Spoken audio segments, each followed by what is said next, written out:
নমস্কার বন্ধুরা, কুকিং অর্পিতাতে আপনাদের সবাইকে স্বাগত জানাই। আশা করি আপনারা সবাই ভালো আছেন। আমি আজকে বানাচ্ছি থোড়ের তরকারি। এই যে থোড় নিয়েছি আমি, এই যে থোড় নিয়েছি আমি, থোড়টাকে কেটে নিচ্ছি। আমি থোড়টাকে এরকম কেটে নেব। প্রথমে এরকম গোল গোল করে নেব। থোড় কিন্তু আমাদের শরীরে খুবই একটা উপকারী সবজি। যাদের হাই প্রেশার আছে, হাই প্রেশার কমাতে বা থোড় কিন্তু শরীরে পেট ঠান্ডা করতে খুবই উপকারী করে।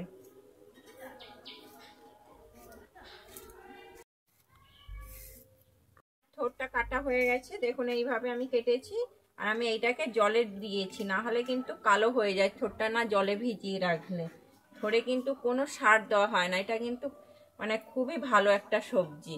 আমি এরপরে নিয়েছি বেগুন আর আলু আর বেগুনটাকে আমি কেটে নিচ্ছি। বেগুনটা কেটে নিয়েছি আমি, আলু বেগুনটা কিন্তু একসঙ্গেই কেটেছি। এবারে আমি থোড়টাকে ধুয়ে নিয়েছি পরিষ্কার করে। আমি থোড়টাকে এবারে নুন হলুদ মাখিয়ে নেব।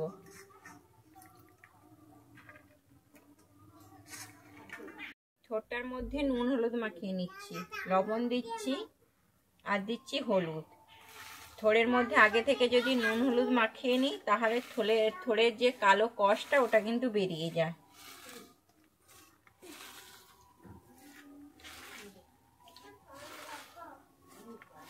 নুন হলুদ মাখানো হয়ে গেছে। আমি থোড়ের তরকারির জন্য কিন্তু আমি চিংড়ি মাছ দিয়েই থোড়ের তরকারিটা করব। আমি চিংড়ি মাছে এবারে কিন্তু নুন আর হলুদটা মাখিয়ে নেব।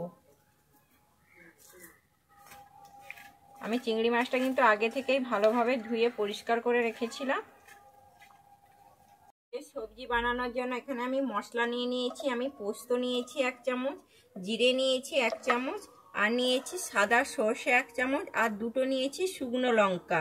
এটা কাঁচা লঙ্কা দিলে ভালো হয়, আমার কাছে এই মুহূর্তে কাঁচা লঙ্কা নেই বলে আমি তাই জন্য শুকনো লঙ্কা দুটো দিয়েছি। আর নিয়েছি একটু আদা। আমি এবারে এগুলোকে সব একসঙ্গে কিন্তু আমি বেটে নিচ্ছি। আর আমি পেঁয়াজটা কুচিয়ে রেখেছি, আমি পেঁয়াজটা বাটবো না।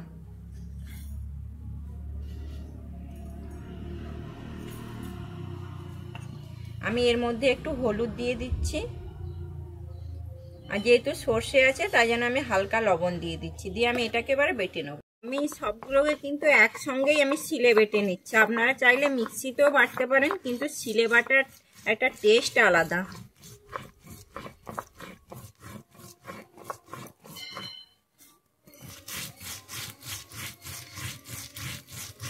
বানানোর জন্য কিন্তু আমি সর্ষের তেল ব্যবহার করছি। আমি কড়াই তেল দিয়ে দিয়েছি, আমার তেলটা গরম হয়ে গেছে। আমি এবারে চিংড়ি মাছগুলো ভেজে নেব।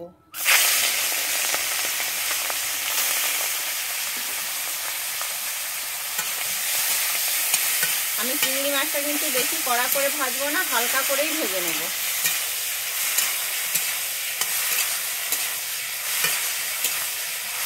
মাছটা ভাজা হয়ে গেছে, আমি তুলে নিচ্ছি।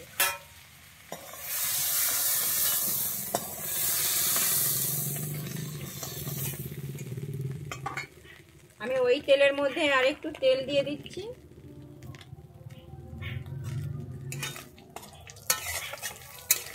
মধ্যে দিয়ে দিচ্ছি একটা শুকনো লঙ্কা, আর দিয়ে দিচ্ছি 5 ফোড়ন।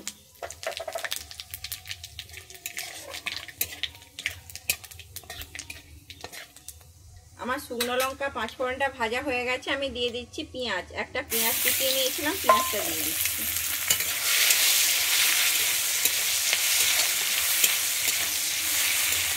আমি এখানে কিন্তু পেঁয়াজটা একদম লাল করে ভাজবো না, হালকাই ভেজে নেব। আমার পেঁয়াজটা ভাজা হয়ে গেছে। আমি এর মধ্যে দিয়ে দিচ্ছি কেটে রাখা আলু বেগুনটা। আলু বেগুনটা আমি পরিষ্কার করে ধুয়ে নিয়েছি।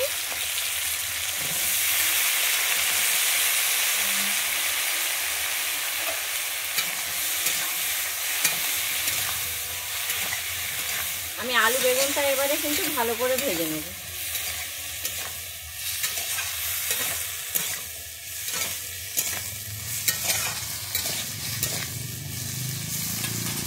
আমি এর মধ্যে দিয়ে দিচ্ছি একটু লবণ,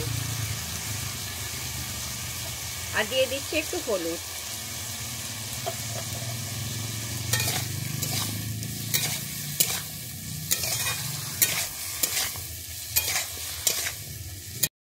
আমার বেগুনটা ভাজা হয়ে গেছে। আমি এর মধ্যে দিয়ে দিচ্ছি এবারে ঠোঁটটাকে কিন্তু আমি এরকম ভাবে হাত দিয়ে চিপে যেতে দেবো।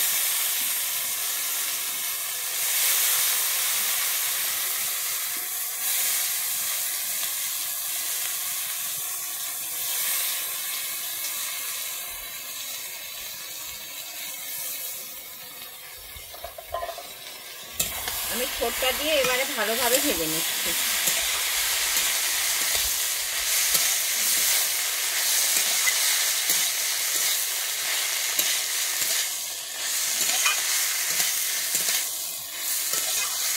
ঠোঁটটা ভাজা হয়ে গেছে।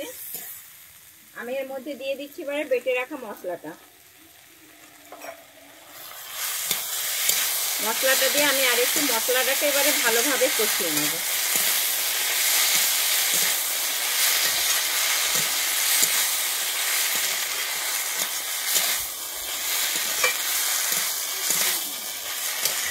ভালোভাবে কষানো হয়ে গেছে। আমি এবার একটু বাটি ধুয়ে জল দিয়ে দিচ্ছি।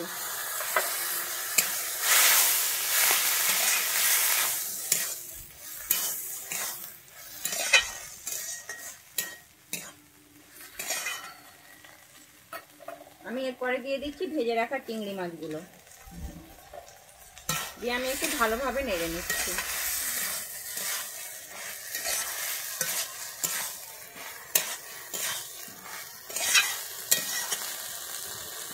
আমি এর মধ্যে দিয়ে দিচ্ছি চিনি। আমি এখানে চিনি 1 চামচ নিয়ে এসেছি, চিনিটা দিয়ে দিচ্ছি।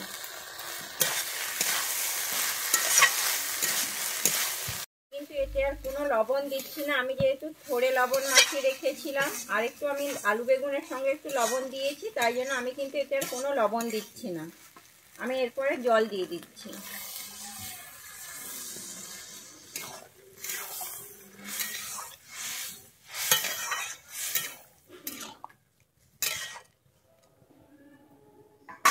আমি এবারে এটাকে ঢেকে দিচ্ছি 5 মিনিটের জন্য। আজকে একটু ঢাকা খুলে দেখে নিচ্ছি। আমার জলটা কিন্তু এখনো শুকনো হয়নি, জল আছে।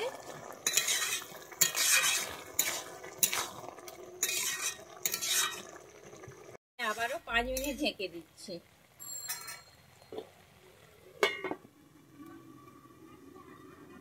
মিনিট হয়ে গেছে, আমি ঢাকাটা খুলে দেখে নিচ্ছি। আমার জলটা কিন্তু শুকিয়ে গেছে আর তরকারিটা একদম মাখো মাখো হয়ে গেছে। আমি এইভাবে একটু খুন্তির সাহায্যে একটু ঘেঁটে দিচ্ছি।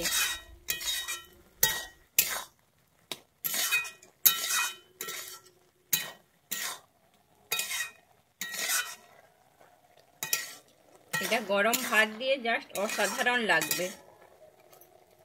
আমি এবারে নামিয়ে নিচ্ছি।